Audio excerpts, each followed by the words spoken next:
Hi everyone, the Simple Dad here. In this video, I'll show you how to extract text from a photo or from an image on your Samsung S25 Ultra. So if you're viewing a web page on your internet browser on your Samsung S25 Ultra, and you see a picture with all the words here, and you only want to extract the words, then let me show you how to do this. So first, go ahead and open the internet browser. Using your S Pen, go ahead and select that image. Next, you'll get this menu. Then find Extract Text. So this will extract all the text which is on the image itself. Now what you can do is go ahead and long press on it.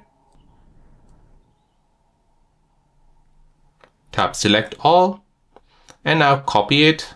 And then go ahead and open up any note-taking app. So for example, Keep. Then you can go ahead and paste all that.